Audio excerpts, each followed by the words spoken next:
Take a look behind the curtain with a real whistleblower and American patriot. Prepare to embrace the uncomfortable truth because this program has no time for comforting lies. Here is civil liberties enthusiast, Second Amendment defender, and recovering FBI agent Kyle Seraphin.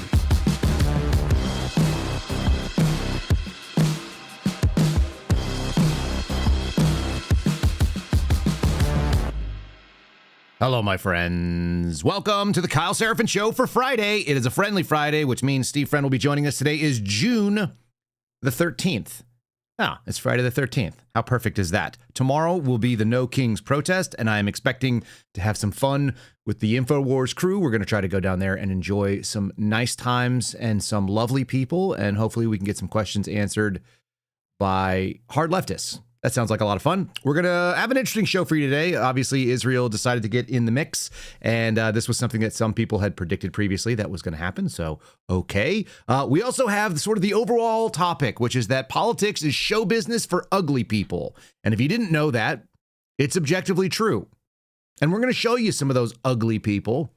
It doesn't matter what side of the aisle they're on, and they're all fake, and they all make it up.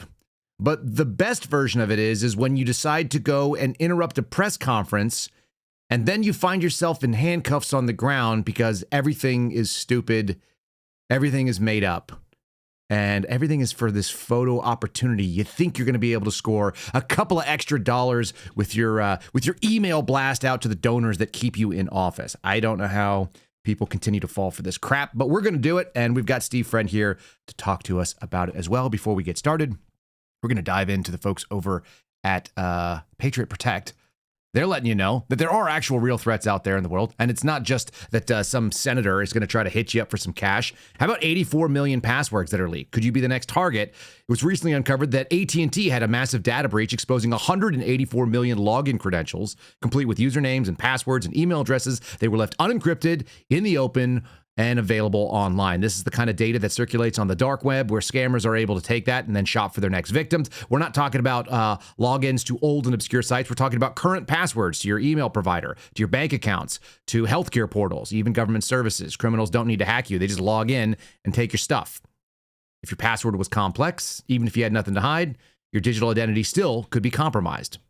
So, what do you do to protect yourself? You take your name out of the pile. You make sure that your name and your address, your phone number, and more are removed from the public web, from all these data mining and data broker websites. And you can do so with Patriot Protect. Again, it's patriot-protect.com/KYLE. They go out there and scrub this stuff. They also have a service called Blackout that does an advanced dark web search, looking for things that have already been compromised and sold out there on the web markets for scammers and cyber hackers and ugly other people trying to do nasty things. If you guys want to get rid of that stuff, you want to take your name out of the pile so criminals cannot find you, go to patriot-protect.com/KYLE. Save yourself 15% on an annual subscription. It's really inexpensive. It's less than $10 a month. I want to say it's less than $8 a month. It might even be like $6 a month or something like that. It's the cost of spilling your cup of coffee, which you could do easily if you're a coffee buyer at like a Starbucks or any of these kind of Dunkin' Donuts places. It's one spill a month away from you basically paying for yourself and keeping yourself out of the pile. It's what myself and my wife use. Check it out. If you guys don't use this service, find a service that's going to protect you. This is the one that we do, and it's patriot-protect.com/KYLE. It's like that kind of ounce of prevention, pound of cure situation. You guys know the deal. All right, let's get into it today with Steve Friend and some of the weird stuff that's going on out there in the world.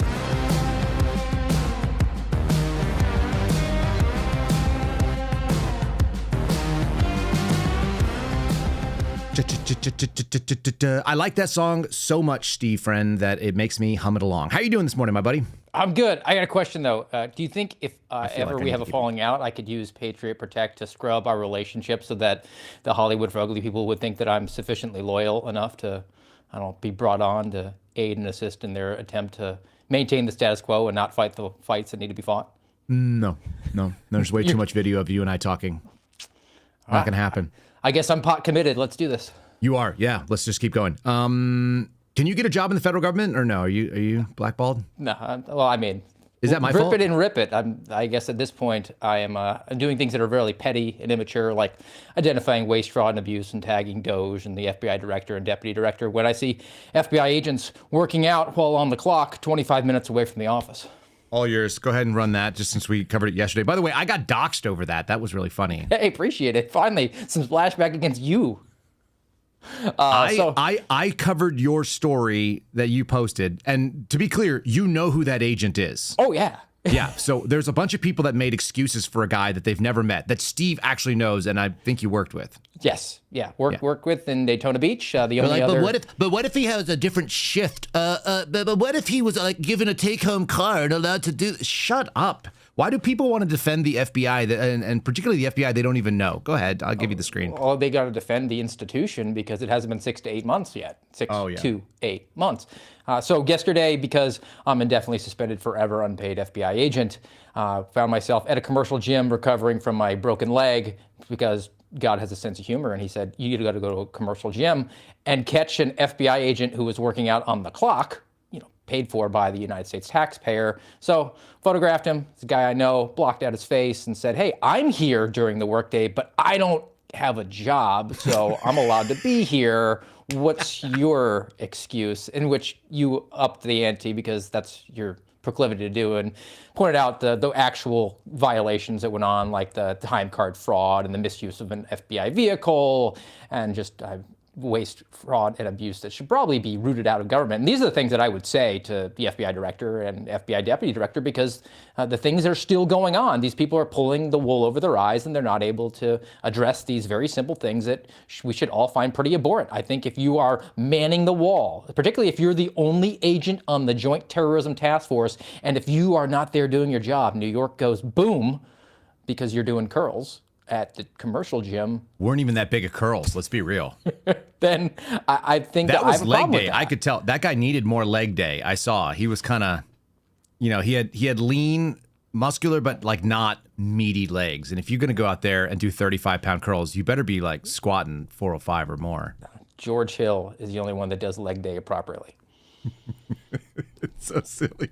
Okay, should we talk about serious stuff? I loaded up all kinds of goofy things. Yeah, let's just see where we start here. How about this?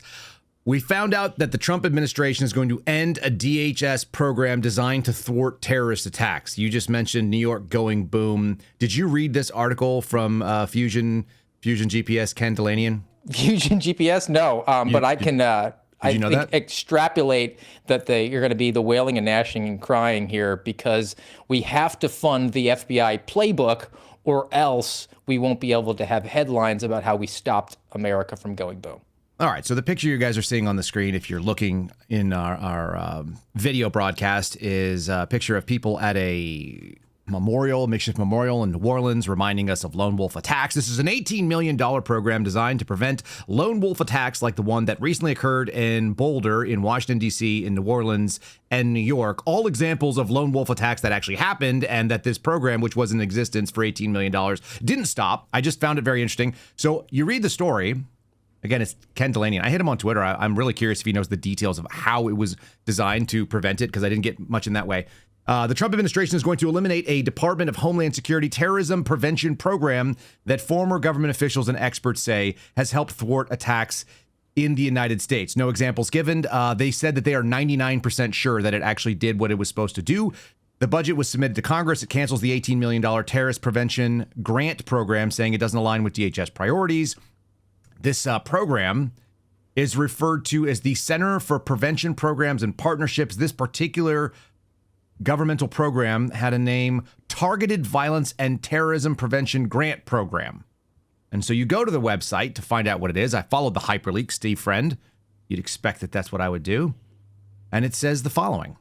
The Targeted Violence and Terrorism Prevention Grant Program is the cornerstone of our efforts, providing funding to state, local, tribal, and territorial governments, nonprofits, institutions of higher education to establish and enhance capabilities to prevent targeted violence and terrorism.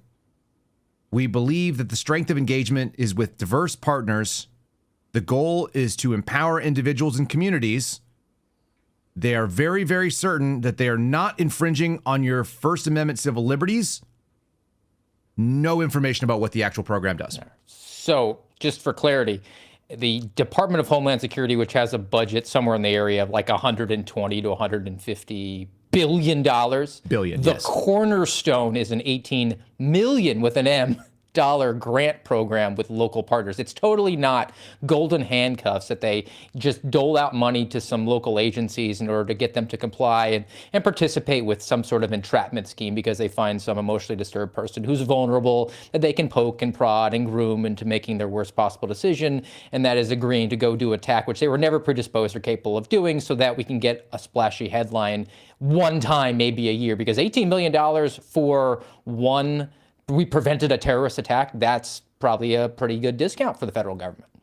My head is hurting. Experts say that the program is being zeroed out. They call it a short-sighted decision in an area when alienated loners are attempting mass violence at greater frequency than ever. Quote, do I know for certain that we helped avert school shootings and mass casualty attacks? I'm 99% sure that we helped avert a number of them, says a guy whose name is something Brampf. What is Brampf's? Where do they introduce this guy in the program? Oh my God. Bill Brampf. He's a former DHS official who used to oversee this program when he was at the Center for Prevention Partnerships and Programs. And now he's at a think tank that does exactly nothing as well and probably receives that money, yes, based on what we understand. He now heads the Polarization and Extremist Research and Innovation Laboratory at American University, which is the birthplace of many young communists in the United States. Anyway, nothing like the self-licking ice cream cone attempting to lick itself, letting you know how important both the tongue and the ice cream are. Well, Never mind if you get it. Just for a little bit more clarity, the grant will go out to some sort of a think tank that this guy works for.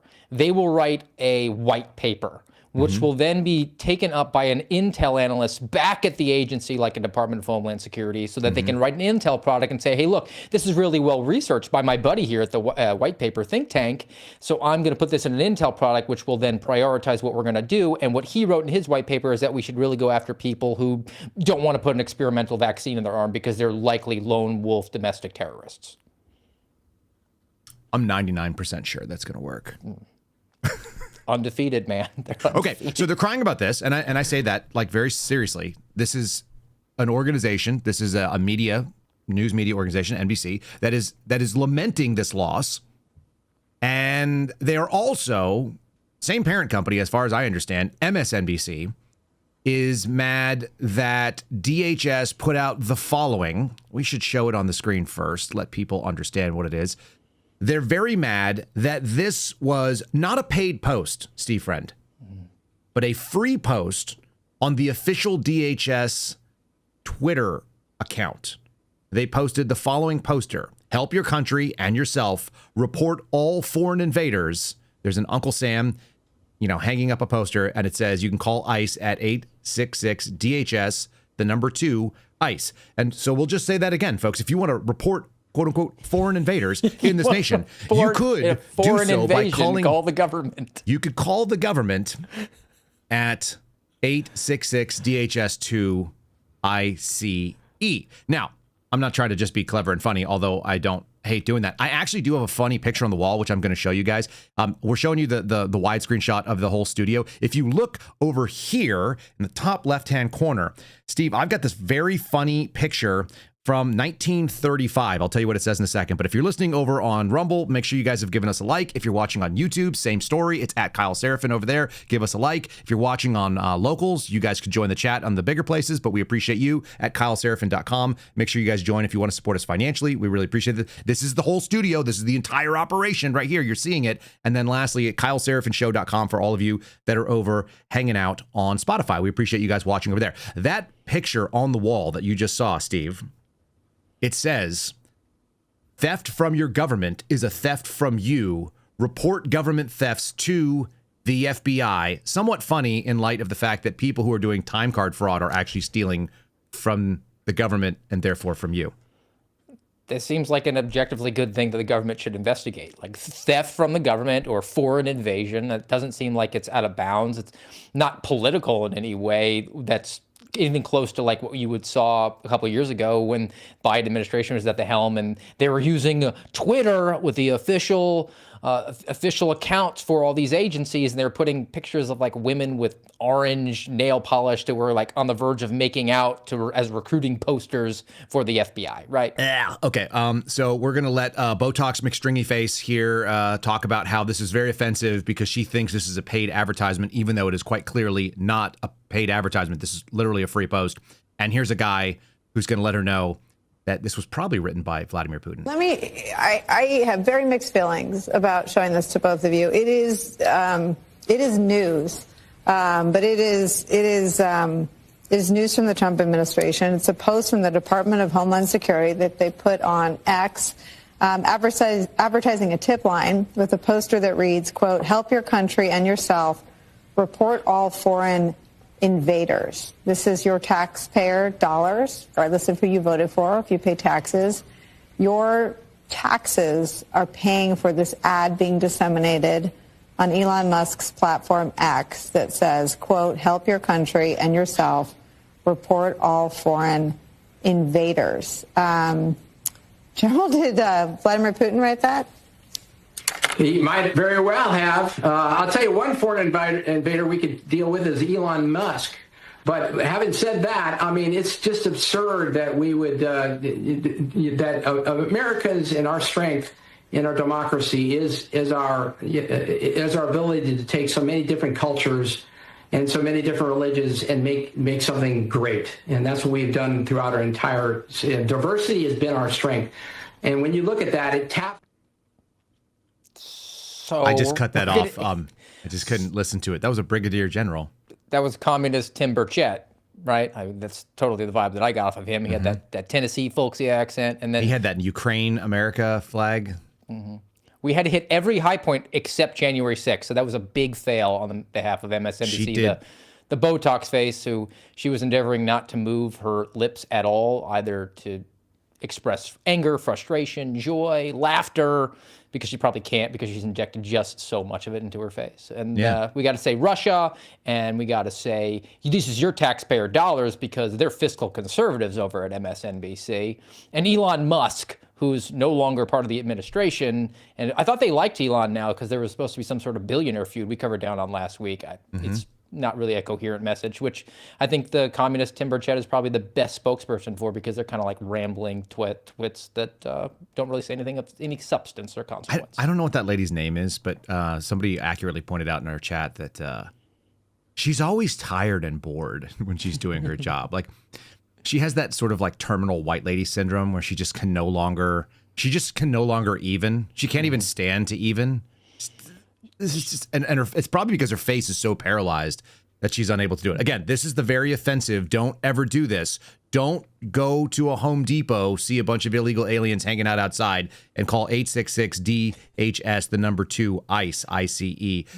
God forbid you do that. That would be very, very bad if you were to do that. Now, speaking of people that were in the military, like that brigadier general that I'm not a big fan of, this is PBS News covering a guy, I think his name is Jason Crow, is Representative Crow. He's from Colorado.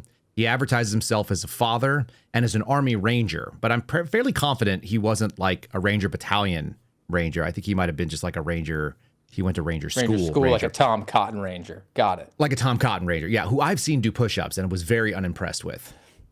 Like, same thing with Marjorie Green. The count was 0. The count was absolutely none. You don't get any of those counted. Now, Mr. Crow is going to take some shots at Pete Hegseth, who actually looks super slick and very handsome and like pretty reasonable. And these guys come at him, and this is like, I've got 2 of the examples of what it is your tax dollars pay for in political theater. So this is the theme. This is show business for ugly people. This is bad acting. And then you actually have like guys who did Fox News. They're actually pretty good actors. Pete Hegseth he sells the message, maybe because it sounds more credible from him. Now I'm going to try to trap you into it. You just heard a general say, diversity is our strength. Let's talk about that diversity and how necessary it is in your battlefield platoon when you are downrange. Because it's important that everybody feel included and that people weren't excluded, correct? That would be my antithetical platoon, to... I'm sure my platoon contained Republicans, Democrats, and independents, and I had no idea what their affiliation was. Okay, that was actually my next question, so I appreciate you answering that. You led your unit in a counterinsurgency environment, and you interacted with civilians, correct? Interacted with members of the civilian population in Iraq, sure. Yep. And you were, in fact, a COIN instructor, a counterinsurgency instructor, correct? In Afghanistan in 2011 and 2012, I was the senior counterinsurgency instructor. And you signed off on a manual. There's actually a counterinsurgency manual that you signed off on and helped create. And your name is on that manual, correct? We were a part of creating a lot of content at the COIN Academy, yes. Do you remember this portion of the manual? says if you've killed 2 innocents, you've set yourself back more than you've moved forward. Do you still agree with that? I would have to take a look at the manual, but obviously no one in warfare is seeking to kill innocents. Okay. Because it's important to show why we're different from the enemy. Because we're not the enemy, right? We're different from our adversary. Would you agree with that? We have different morals and different values. We are not the enemy, sir. We have different morals and we have different values than the enemy. We have a code, a uniform code of military justice. So the answer to that is inside yes. our formations that You're not trying to compare us to Al-Qaeda and ISIS, are you? We're different. I know the code of the United States military and army that I signed You up can't for. tell me whether we're Raise my different? right hand. You're not willing to say we're different? Of course we're different. Okay, thank you. It's absurd. Okay, I got to revise my statement because I looked it up, which is something that I should have done beforehand. He was in the 82nd Airborne. He was at the 75th Ranger Regiment. He was legit. He was, as they say, not just a tab, but also a scroll. Sua sponte, right? All That's right. them. Respect for that. I mean, so that makes this even more acted because if you've ever met guys that are out of the 75th, they don't talk like that. That's politics because he's run in Colorado and it's full of softness. So he's actually playing a role, and he even tried to fake frame that question. It's like, you're not saying we're like ISIS and Al-Qaeda, are you? When he clearly hadn't said that. And he's like, that's absurd. I don't understand the political angle that he was going for there. I mean, I don't know. The baseline questioning was, is our military, which we use to break things and kill people overseas, representing ideology that is different than the people they're trying to kill and break things of? And if the answer is no, then it invariably leads to the question of like, then why would we be over there killing them and breaking their things if we agree on everything at all? So it's kind of a stupid line of questioning, and I don't really think it is intended to achieve anything other than getting this guy his time. That's why they are so protective of reclaiming my time. Reclaiming my time, I can do whatever I want. It's better than the next one I've got, which is even worse theater. Also, I have to just acknowledge it. I'm really, really irritated right now with my camera system, Steve, because it keeps going out of focus. It never does that. I have absolutely no idea what's going on. But this morning I sat down and I was completely fuzzed and it was zoomed in on the background, touched none of the settings. I use the same settings every day. This has been going on, like this camera setup's been here for, I don't know, 100 days, something like that. You know, it's Friendly really bizarre. Friday. It's a tradition like no other. This is what we do. Yeah, we do tech issues. Okay, so here's more political theater, show business for ugly people. I found it interesting that this guy was actually born in Mexico, and now he's going to sit here in America and lecture Pete Hegseth, so we'll enjoy that.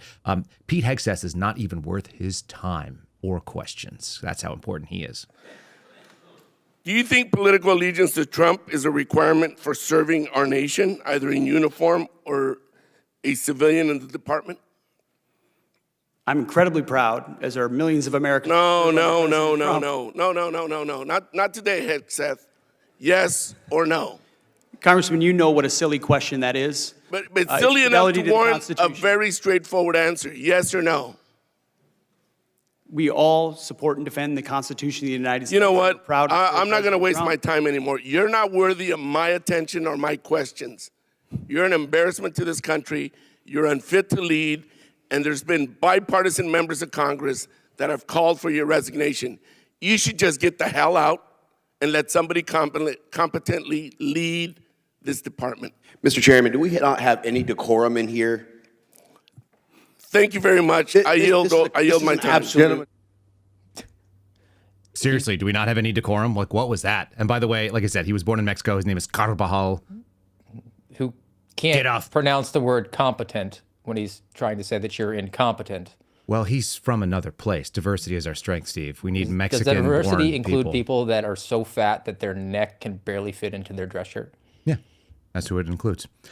Now, lest people think that we're just going to punch to one side, we're not going to do that. That's not what we do right now. We've got this very fun story of what happened outside of a press conference for Kristi Noem trying to give her speech, which is equally embarrassing for both people involved, actually.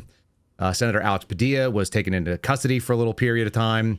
But that wasn't the only silliness that went on. We had this very fun thing where they brought I talked about it yesterday, 3 Democrat governors in front of a panel to essentially just get, like, abused. This was like a humiliation ritual, which is something that happens fairly frequently in these congressional hearings when it's possible. And then because these people need the spotlight, and there might be a possibility of them getting a good soundbite, you know, they talk real tough for a second.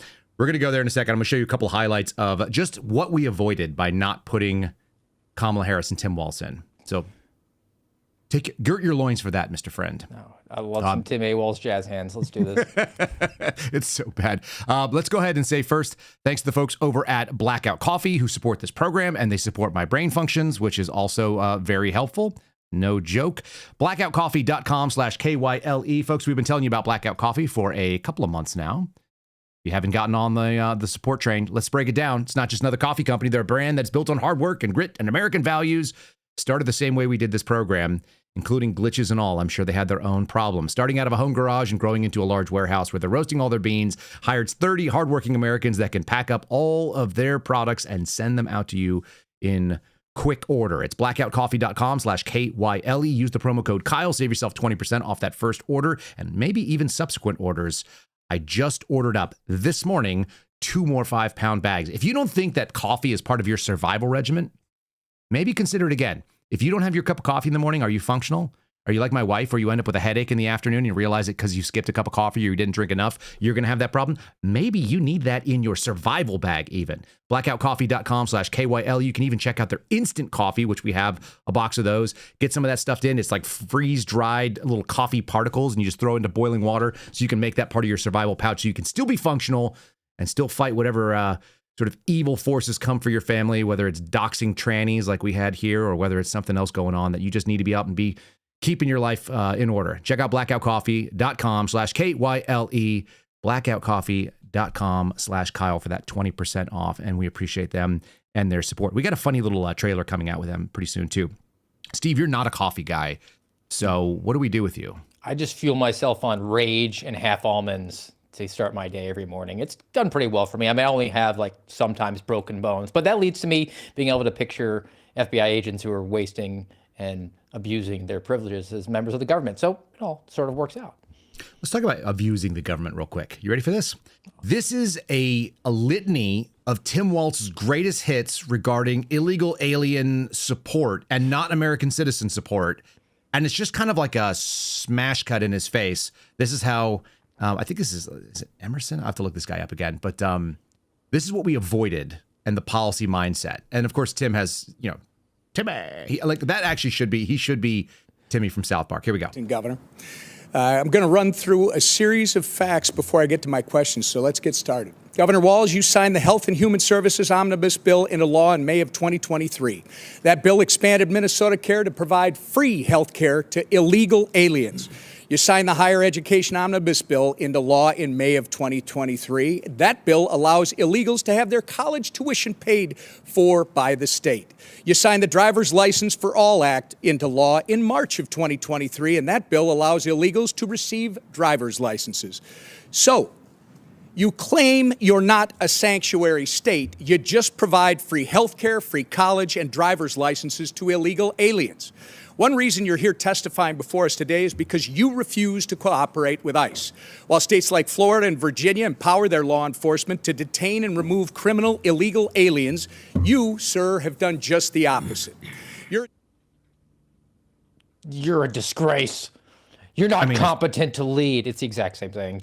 That's Emmer. That's Tom Emmer. He's the majority whip. Comes from Minnesota, so he takes a little bit of umbrage, I guess, with Tim Walz, who Tim Walz signed all those things that were passed by their state houses, which they had I believe 1-vote majority in the Senate, and they turned the state completely into California with, because that's what communists do. They get elected to do something and not be something like the Emmers of the world that get up there and just, they can't even anymore, sir. How dare you? You're a disgrace. Well, that's the fault of the people. The people are the problem. I'm going to interrupt you with people that are the problem. We have somebody that's upset over in our YouTube chat right now that I made fun of a fat lady yesterday because she was fat by not fat, Steve.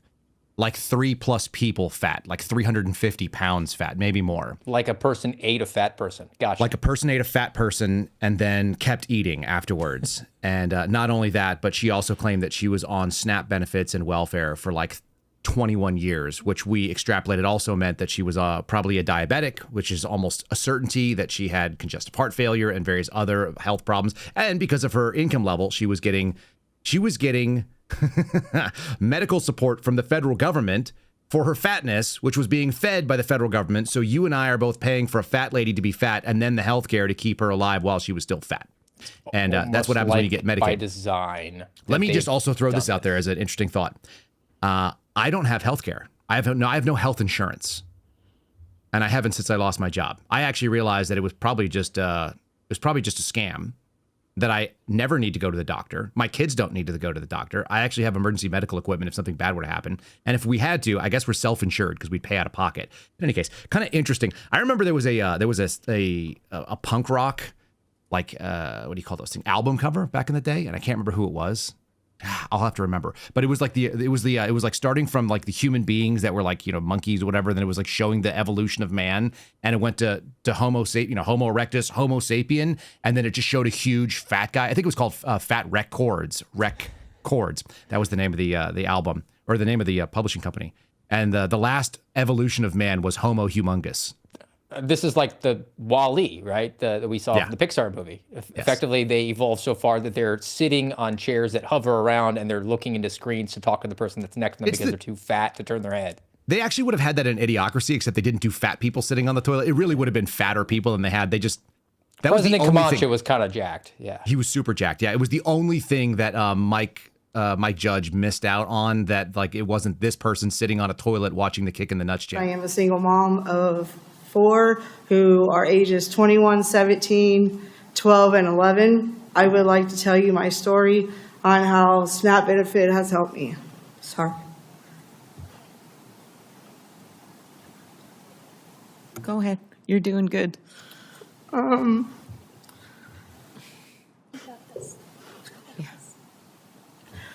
When I had my oldest daughter 21 years ago, I was working 3 jobs. One job alone, I had to pay child care. Another one to pay food, which wasn't enough. And one to pay the bill. Yeah, I can't listen to that anymore. But what I was thinking is like whenever I'm struggling financially, my first thought is like, what if I had another baby, and then maybe another baby, and then maybe another baby? Maybe I could have all these babies, and maybe nobody there to help me with them. That would be smart. Like I said, she didn't say she was a widow. She's emotionally invested in SNAP as if it is her husband, right? That's the sort of grief that a widow would express. Oh God, Steve, why do you put this? You put these thoughts in my head now, and now I'm not going to be able to unsee that. Like, yeah, of course they want dependence on the government, but that's a really, really interesting. Keep going. Yeah, that would be it. I mean, if you've ever met a war widow, and when they talk about their husband, like that's the emotional connection that they have there. And it's understandable at that point because that's what being married to another person is. But she's married to SNAP in the exact same way, and even the small, minute chance that she could have those benefits reduced, which are already reduced because she's got 21-year-old that's out of the house, so she's probably already feeling the squeeze.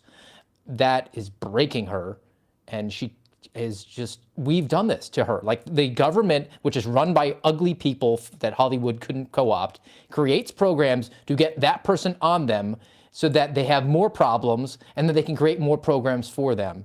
And apparently nobody seems to call us out. It's disgusting.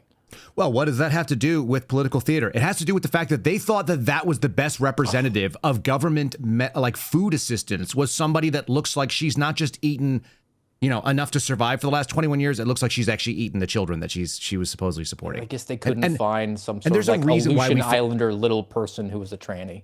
The crazy thing for me is that they're that tone deaf. Like they thought that was a good representative. And then maybe America is starting to realize that there is a value in shame. And I'm not talking about going out and hurting people's feelings intentionally. I'm saying that giving people a reason, like it's not an honorable thing to say that I've been on SNAP for 21 years and I'm a single mom. The number of women that go out there and go like, well, I'm a single mom. It's like that actually was a shamed position. Like that's an appeal to authority now. Yeah. That is not a good thing to want to be or to argue at. Doesn't mean that I want to be mean to single moms, but I don't want you to like hold that up like it's a virtue. And that's the exact thing that feminism did in this country. It lionized a thing that used to be something that people didn't want to acknowledge. I think that I'm with you with the shame thing. Like it's something very simple. Like we give the SNAP benefits to people on this debit card now that nobody would know wasn't a debit card unless you like read the fine print on it. Where's the monopoly money? Like you should actually have to put that out there and let everybody in line know that you're doing it. Trump could do that. He could, I mean, and he has the ego to make that happen too. Like it would be like Trump bucks, like your food stamps. His face on them? Yeah, they're like super colorful, like Monopoly or like McDonald's, you know, whatever. And they've got Trump's face on it. It's like brought to you I back go down. the other way. Put his enemies on them. So you like every time you had to spend a Pelosi buck or a Pence buck, like that would be the ultimate. Listen, all of this is to say is that somebody was like, well, isn't that exactly who should have the food stamps? I think everybody should get food stamps. There was all this wild commentary about this in my social media feed yesterday. And I'm like, yeah, there are stamps that you can exchange for food. It's called like dollar bills. Mm-hmm. You have to go earn them. You go earn them. Otherwise, what you're doing is you're taking money from Kyle Seraphin. You're taking money from Steve Friend. You're giving it to this person, and I have no say in it. And she's using them to get enormous. So she's either making terrible choices by eating tons of food or eating, more likely than not, really low nutritious food-like products, which is just subsidizing our companies. All of this is to say, I don't want this. And they thought that was a good idea. Like these people trotted that lady out like she's going to be someone that we're sympathetic to. And how do they not know that? Like she's a bus monitor, which means she's on the taxpayer dole for that job. What skill set is a bus monitor? She's a fat lady that sits on a bus. Mm-hmm. She's not even driving the bus. She's not even a driver. She's a person that sits, and is she walking up and down the aisles to like make sure the kids are, or is she just physically in the bus? She's physically on the bus. There's no way that she could actually negotiate herself down the aisle. I mean, it would be a negotiation between like the left leg and the right leg. Like, I let you buy this time, you let me buy next time. But I don't think she could actually manage that. It would actually add her step total to the point where the caloric expenditure for her would be at such a deficit to have to walk up and down the aisles. She might actually drop 30 or 40 pounds within a school year. She could walk to work. We're going to do more shaming, but not of this lady. Like that's enough. We're going to now shame someone who is much more detestable in many ways, which is Kathy Hochul. And so here's Elise Stefanik from the same state. So what we do is we have champions from the state that are Republicans smashing on the retarded governors of these states that are doing awful things and apparently are conveniently not aware of any of the things they did. So here's Elise Stefanik punching down on Kathy Hochul, which I'm here for this. It's like it's a good catfight. Recognizes Ms. Stefanik from New York. Thank you. Governor Hochul, on your first day in office, you signed Executive Order 1. Is that correct? I believe it is. And you extended this executive order not once, not twice, but 3 times, most recently January 16th of this year. Is that correct?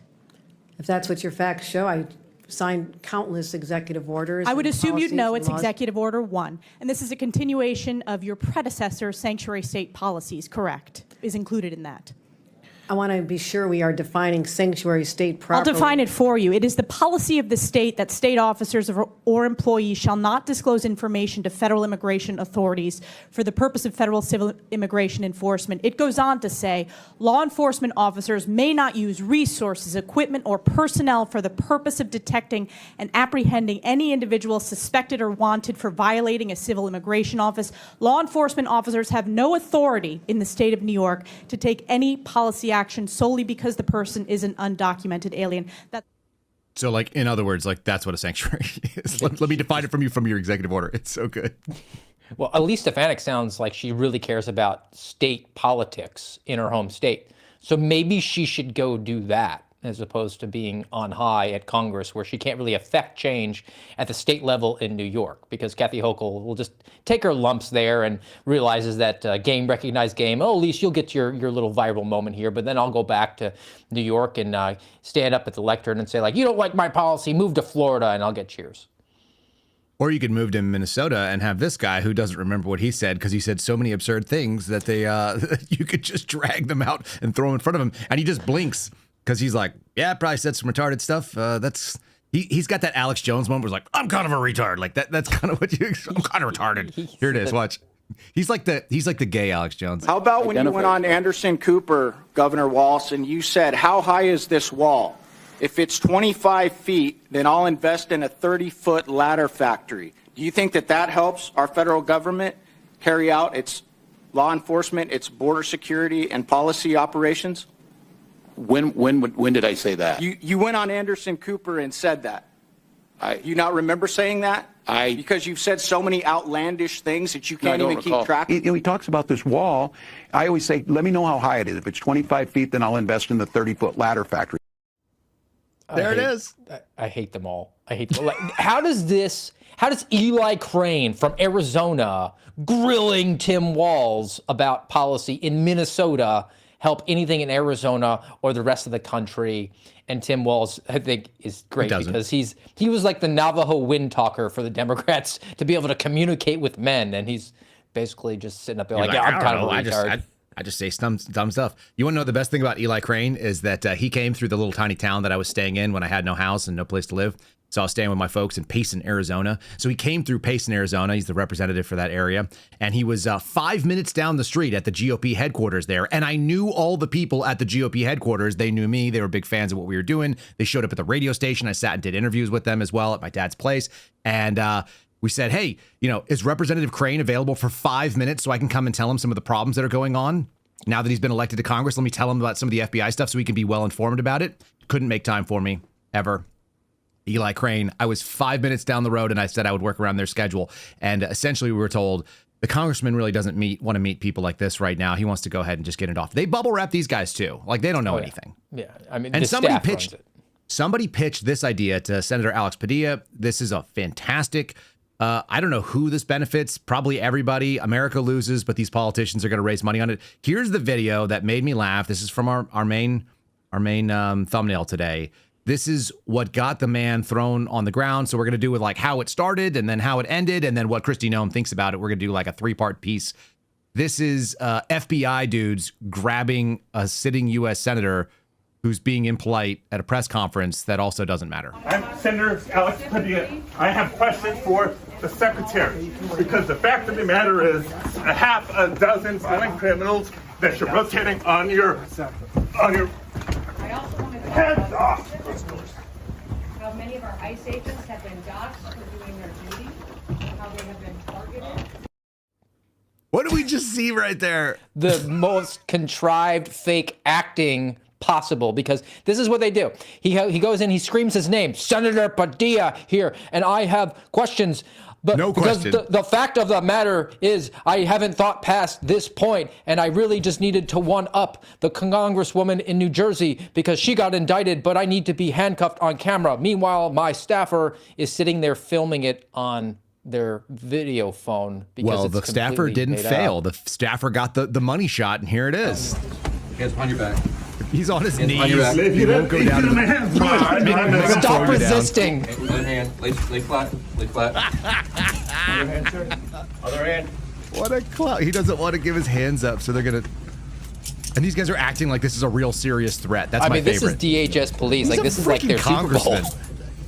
These guys sit in these facilities all day long, never having to do anything. Yeah, this is the most cardio they've got on the job in a long time. So it's just stupid theater. It really is. But this is what they're doing. They're chasing this dragon. Like he's got to one-up the congresswoman from New Jersey. And I'll tell you what, I find this actually less offensive. Was that the body slam? Was that the body slam one? Yeah, the body slam one. But this is less offensive than, let's just go to the Senate.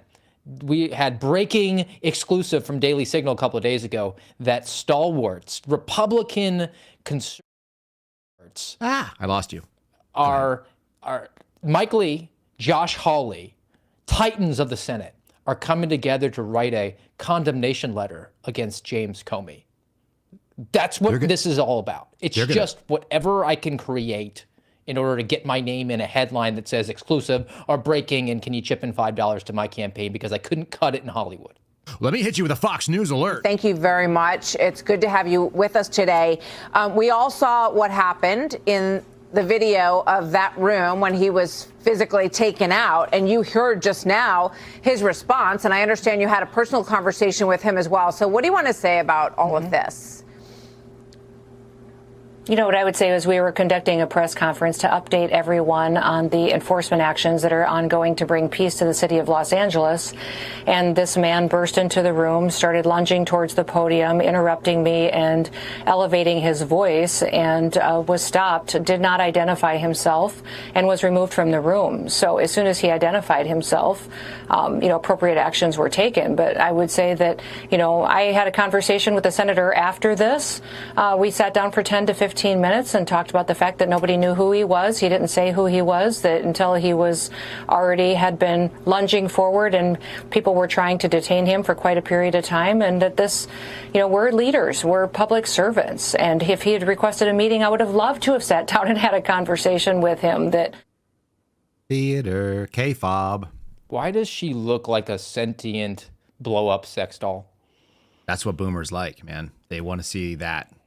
That's what they voted for. Yeah. We're so based. We're so back. The adults are back in charge. We have what is she, like 50 years old? Right about? I think she is. Well, I know she's a grandmother, but I mean, that doesn't necessarily mean she wasn't like that woman on SNAP benefits having a baby when she was probably See how 17. old Christine Noem is. Hold on. We'll look it up right now. She's 53. All right. Good call. She's wearing a baseball hat. And she's just, I didn't know who that senator was, even though I had to meet with him for my confirmation. I had no idea that it was a senator. Even when he yelled, the room I'm and said, senator. I'm Senator Alex Padilla. I'm Senator Alex Padilla. You know me because you met me a few days ago. It's such fake crap. Look, God, she benefits. Look, she got a Fox hit out of it. She got a Fox hit because he got to be on his face. And they're laughing behind the scenes because listen, Chuck Schumer is freaking outraged. Let me just tell you, he is shocked.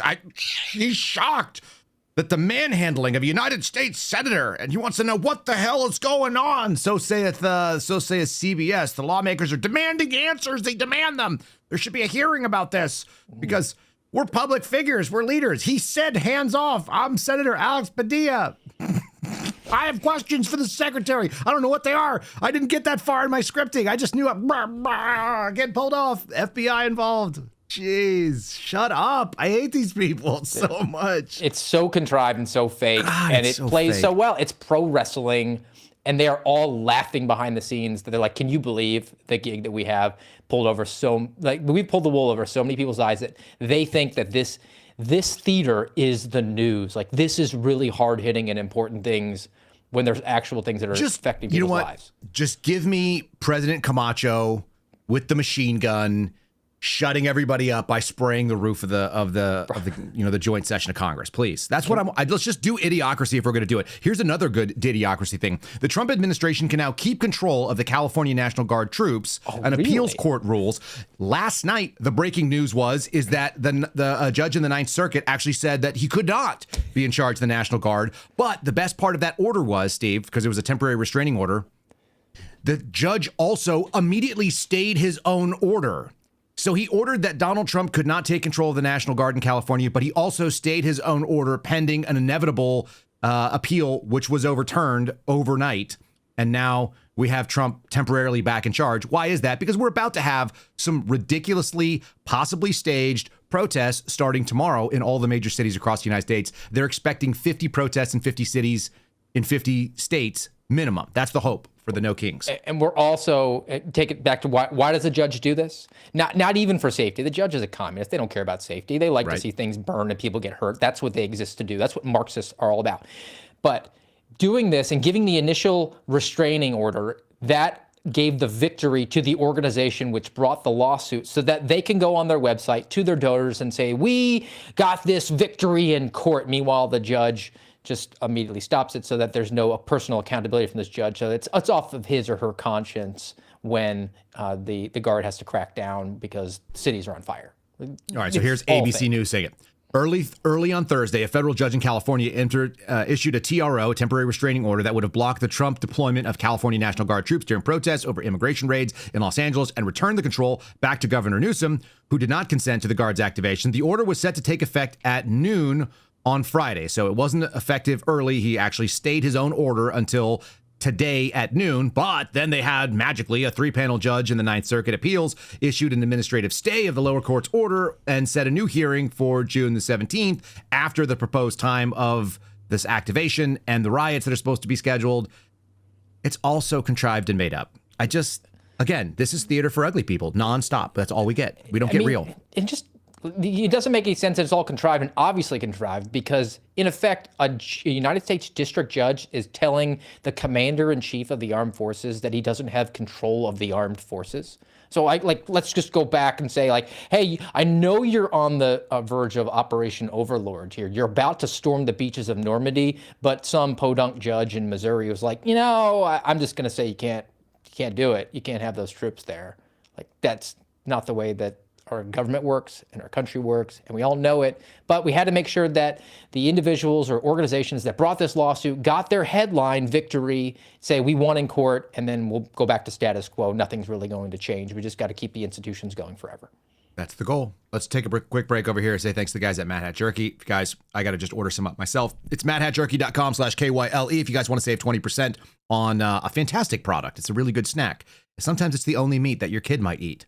Maybe you're a grandparent and you want to have a snack and you're like, maybe I can pull one over and show my kids that I can get them to eat some protein. It's matthatjerky.com, or maybe you're just a grown up and you just want to have like a good snack that's not garbage. Maybe you don't want to end up 3.5 times the size of a regular person. You can't get it with SNAP, but you can get it with your own food stamps, also known as US dollars. Those greenbacks can be traded in for matthatjerky.com/KYLE. Was the winner of the best beef jerky in 2020 in the International Taste Competition. It is a fantastic tasting product. You can get USDA prime beef, which is the way that I usually do it. They're all keto friendly. There are things, if you have really, really specific stuff on carnivore, they actually have some that might favor you as well. But you're going to get a high quality, high flavorful, long lasting. It's not survival food. It's meant to be eaten. It lasts for a couple of months, but you can take it with you. You can leave it in your vehicle, whether you drive a truck or whether you drive a minivan. You might want to have something like that. matthatjerky.com/KYLE. Check them out. I think I got some more dumb stuff. Steve, what other dumb stuff do I have? I had a video that I wanted to share with you. Speaking of people that are competing for audience right now, and we're talking about protests, so let's go ahead and do this. Chris Cuomo, is that a good actor? Is he an honest operator in America? No.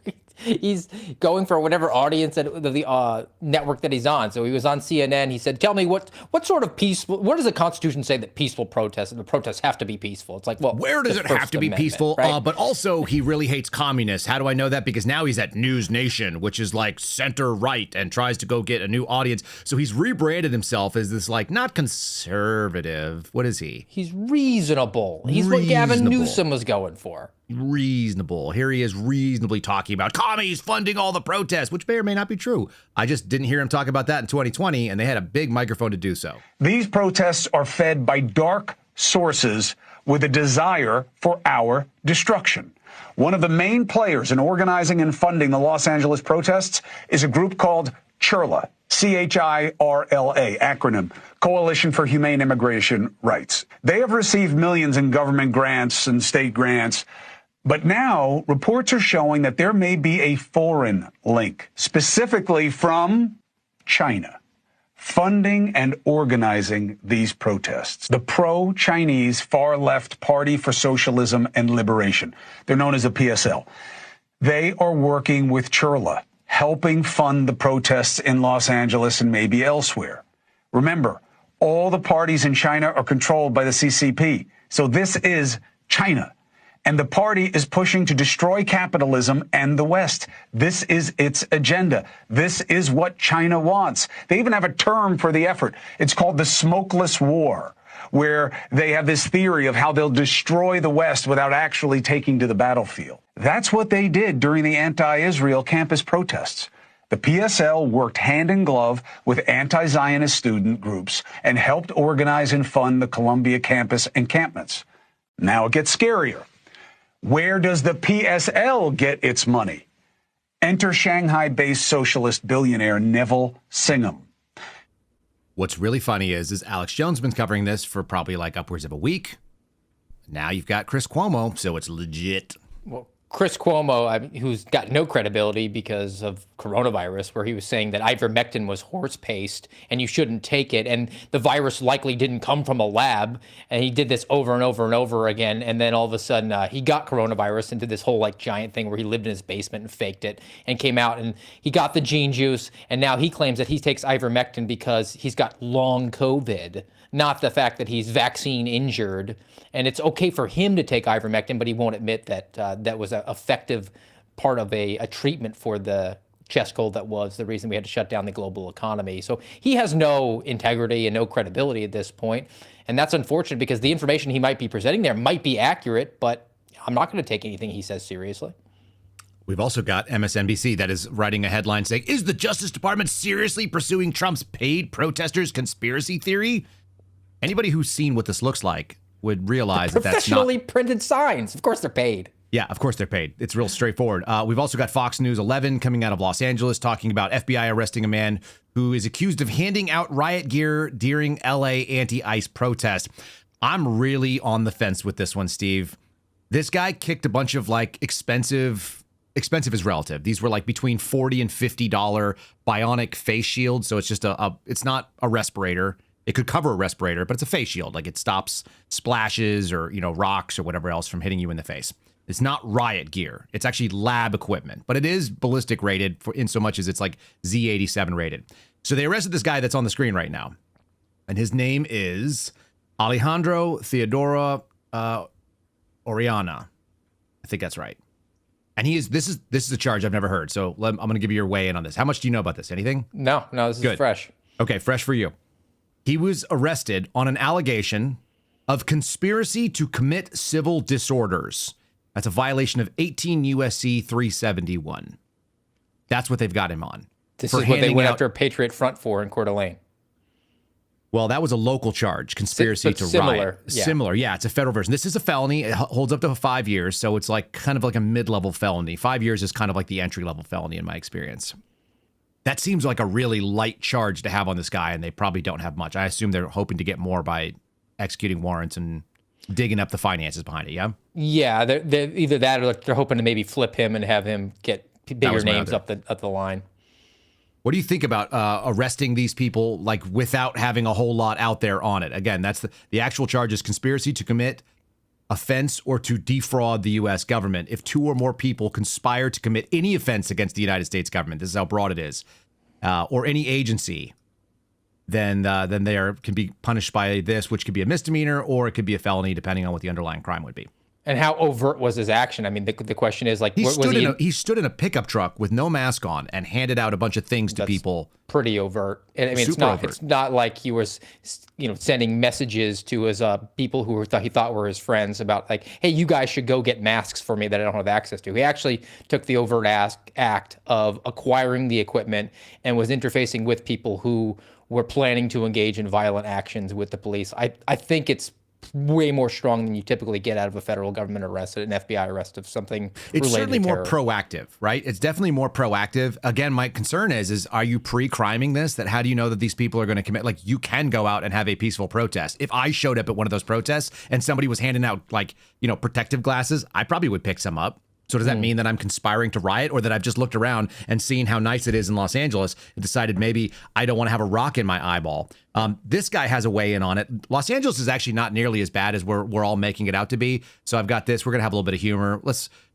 Or not. Maybe this guy's just being really serious. Steve, I played this for you earlier. Here we go. Yo, there is nothing better than Los Angeles, bro. This is where heaven touches the earth. Straight up. Nothing better, bro. Just don't look over here, though, because there is a riot going down right now. They are kind of pepper spraying people and stuff like that, but let's just get back to this. Shit. Let's get back over here. Let's go. Bro, nothing better than LA. For real. Yo, honestly, the riots ain't even that bad in LA, bro. No? Nah. Oh, wait, watch out. Watch out. I just sent your ass to Hamilton. Put your ass there. Put my son up there, bitch.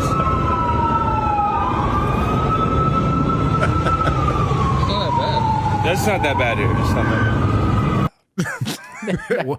Was it bad? It's pretty good? Look, 99% of the people not affected by this at all. They're just going about their lives. I mean, I guess $18 million. You could stop 99% of the lone wolf attacks. You can make the same case in Iran right now. I mean, like 99% of Iran is not getting bombed, so everything's good. We should just not be talking about it. There you go. All right, so this is the protests that are being planned over the weekend. Again, that's kind of a funny thing. This is the whole reason why Trump was doing the National Guard fight. We're expecting to see something happen tomorrow, and I will be going and hanging out with some of the guys from InfoWars. There's going to be planned protests. Let's see here. Seattle, yes. Portland, yes. Denver, yes. What is going on? Which one is this one? I'm looking at some of the others. Las Vegas is supposed to have one. Tucson should have something. Austin and Dallas. Tampa will have one in Florida. Florida's already pre-staged the National Guard. That's not going to fly here. No, it's not. New York's going to get something. You'll have some stuff up maybe in Connecticut. You might have one in Boston is what it looks like. Chicago, Milwaukee's going to get something. Detroit's going to have some fun. Something in Indianapolis. How could they make Detroit worse? Nobody will notice. In fact, that may actually bring in some useful dollars, and people can spend money. It'll be good for the economy in Baltimore. It'll be good for the economy in Baltimore as well. So yeah, in any case, this is going to kick up. This is what the people are so upset about. There's a lot of outrage and so on. But again, all this stuff looks like fake. It all looks KFOB to me. It looks made up. Looks contrived. It looks about as real as these hearings that we're seeing to me. Maybe I'm crazy. No, I don't. I've never thought this was organic at all. I think the timing of it is interesting because when we saw the Summer of Love during the George Floyd riots, that was 2020. That was in the lead up to a presidential election. And they had the unique experience with coronavirus because they were going into summer and people have been cooped up. But now I think people are a little bit more aware of it. And it just doesn't play because people saw it happen 5 years ago. And we do have memories. I mean, I am able to sit here and say, hey, Chris Cuomo called ivermectin horse paste 5 years ago. And now he's saying he takes daily doses of it. And he sounds like he should be a Fox News host. Tim Walz said he was going to buy a ladder factory. So, like people said things. Let's go back into the archives a little bit. We don't have to go too far back. But this is still when you and I were both adults. There was this guy that used to run this country. His name was Barack Obama. He was known as the deporter in chief. We're going to go into the archives. This is 2013, 12 years ago. And they were deporting 1,000 people a day under Obama. How interesting. Here's a fun little thing that he did an interview with a Telemundo guy. Last time we spoke, you said that you weren't king, you were president. There were only certain things you could do unilaterally. As time goes on, 1,000 deportations on average a day. People are wondering, and our Twitter feeds and Facebook feeds, that's the question everybody asks. Won't you at least consider unilaterally freezing deportations for the parents of deferred action kids? Yeah. Here's the problem that I have, Jose, and I've said this consistently. My job in the executive branch is supposed to be to carry out the laws that are passed. Congress has said, here's the law when it comes to those who are undocumented, and they allocate a whole bunch of money for enforcement. And what I have been able to do is to make a legal argument that I think is absolutely right, which is that given the resources we have, we can't do everything that Congress has asked us to do. What we can do is then carve out the DREAM Act folks, saying young people who have basically grown up here are Americans that we should welcome. We're not going to have them operate under a cloud, under a shadow. But if we start broadening that, then essentially I would be ignoring the law in a way that I think would be very difficult to defend legally. So kind of a respect for the co-equal branches of government. I mean, how about that slippery slope, though? It starts with the DREAM Act, and now you've got people that are going to be in the street taking to the streets to throw rocks at cops to stop criminals, legit criminals, and not very many of them. Like the LA thing kicked off over 45 people. That's how many. Yeah, now we have to burn cars. That's not organic. I mean, we just need something. We just need a hook so that when you guys do this, we'll be able to manipulate the messaging and say that these were lawful, peaceful protests until the president invoked the Insurrection Act and he sent over the National Guard, and that's when caused the violence. Because they'll say, if you say anything else, it's a cheap fake. Obama was also famous for giving pallets full of cash to these guys in Iran. I'll just cover this briefly. This is not what we normally do. We did have the State Department reach out. I'll just tell the audience real quick because it's kind of funny. A woman from the State Department. We should look up what the heck. Will you look up what office she was out of on your phone? Yeah, because it was a really uniquely situated thing. We had a State Department person try to book their deputy spokesperson as to come here and talk about fentanyl and the border, which the State Department doesn't control. Very weird. Anyway, while we're doing that. She's a public affairs specialist for the Bureau of Global Public Affairs National Media Strategy Unit at the United States Department of State. I don't even know what any of that is. So anyway, they wanted to come and talk to us about fentanyl, which is weird, or any politics of the day. Here's the politics of the day that's most relevant right now. Iran has launched drones in reaction to Israel, which bombed all of their nuclear sites and their command and control modules, trying to take out their top commanders and do a decapitation strike, which happened yesterday. Tehran's launched more than 100 drones in response to Israel. They did that this morning, not long after Israel announced that it had a major operation underway against Iran and had waves of airstrikes targeting Iranian nuclear facilities, their scientists, and senior military commanders, so on and so forth. That's ongoing. This was not something that could not be predicted. In fact, I think a lot of people did see this coming. And you can throw this back. This is Sean Ryan, who sat down with J.D. Vance a little while ago, and he pushed this out last night. This is from their interview. But J.D. Vance, I think the president and J.D. Vance recognized that this being a real possibility for quite a while, Steve. Here we go. I think the most likely and the most dangerous scenario is Iran and Israel right now. So obviously the Israelis are on high alert. They just had this terrorist attack. They're dealing with Hamas. You know, what if in North Israel, a bunch of Iranian-backed militias start killing thousands of Israeli civilians? Okay, so the Israelis invade, do the Iranians counterattack, and now you have Israel, Iran in a regional conflict. The Turks probably have to get involved. The Saudi Arabians probably have to get involved. And then that is the sort of thing that could balloon into World War III. And then the final thing, man, is you know, China wants Taiwan, right? Everything that we have tells us the Chinese want Taiwan. America, I think, has left Taiwan in a really crappy position because we've sent all of our weapons to Ukraine. The Taiwanese, I don't know that they could repel a Chinese invasion right now. And so do the Chinese invade Taiwan? That leads to some sort of accelerating conflict there. So there are basically at least 3 hotspots in the world right now that each have the potential to become a major worldwide conflict. It's really scary. My thought on this is, just broadly speaking, when you have all the political BS theater that's happening, there's like real things that are happening in the world as well, which is what you'd hope that these like national leaders are looking at. And instead they're trying to, you know, score points and Fox News hits and get arrested in the hallway. I don't need arrests in the hallway. I don't need strongly worded letters from Mike Lee. I need you guys to actually take a moment and consider what the vice president is talking about there. Now we have the actual bombs falling in Iran. We're going to cover it tomorrow on the Saturday Grab Bag. The conflict is ongoing in Russia and Ukraine. I mean, remember like a week ago when everybody was like, wow, Ukraine just like took out one of the legs of their nuclear triad for Russia, and now we just don't talk about it anymore. And then George Hills has talked a bunch about how China needs to take some sort of aggressive action. Like, these are serious problems and serious issues. And unfortunately, we're ill-equipped because we have people who are representing us that we could say that they're incompetent because they can't pronounce the word incompetent. Lindsey Graham said game on about that because his war boner hit an 11 out of 10 last night when this started going down. The only thing that makes him more aroused than an 18-year-old young man staffer is the potential for more war.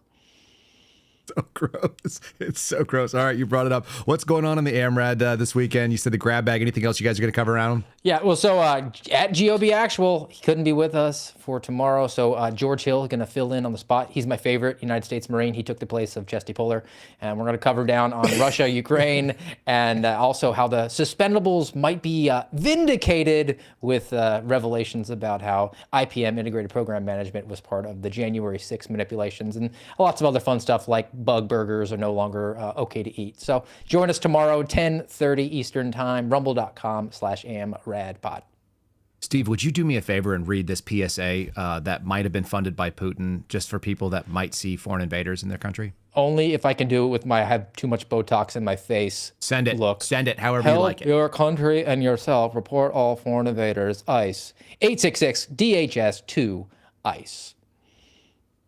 866-DHS-2 ICE. I might program that in just for funsies. It sounds like fun. I like when people in the chat catch up with the war boner because for some reason people are not familiar with that concept. But like, you know, you see some people and you show them like a new firearm you get and people are like, oh man. And you can just tell that they have a gun boner about your gun boner thing that you show them. War boner is what Lindsey Graham and a couple of others get. They're super excited about danger. Do you want to stick around for our palate cleanse? Because we're going to need it as we go into the weekend. Folks, sometimes foreigners have a really good way of showing us what's critical, what's interesting about our own society, and they have things that we wouldn't think about otherwise. Before we go into the palate cleanse, rumble.com/Kyle Seraphin. Give us a like over there. Same story over on YouTube. Really appreciate all of you characters that are watching there. Whether you like us or not, you're in the chat, you're still engaging with us, and we like it. We'll make you think. YouTube.com/@Kyle Seraphin if you want to go to the homepage. The Sunday Sit Down is going to be part 2 of my Tim Kennedy interview, and it was done in the studio, so check that out. Make sure you bookmark it. If you want it a day early, KyleSeraphin.com. That's our locals. You guys can be subscribers and catch it a day early. It's the Saturday version of the Sunday Sit Down. And then lastly, you can catch everything we do over at Spotify. It's KyleSeraphinShow.com. Let's do a palate cleanse, for God's sake. Let's get cleaned up. Here we go. The word of the day. The most difficult word in the English language, perhaps. There are so many difficult words, and I think the hardest word in America has been the word shit. I thought it's easy, that I know what shit means. But it turns out I didn't know shit. I think it's the most complicated word. Like, how can it be if something is bad, it's shit? If something is really good, it's the shit. I would have never guessed that.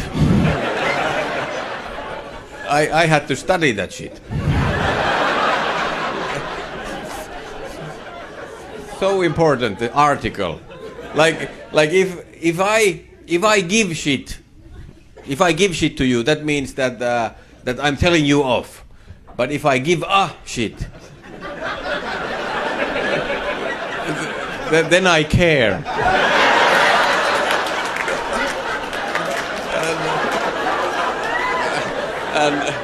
And if I take shit, then I accept that you are bullying me. But if I take a shit, I take a shit. And I learned that my shit is always good and positive, but your shit, his shit, her shit, always bad. Like, I can't deal with her shit. I have to put up with his shit. Clean up your shit. But don't touch my shit.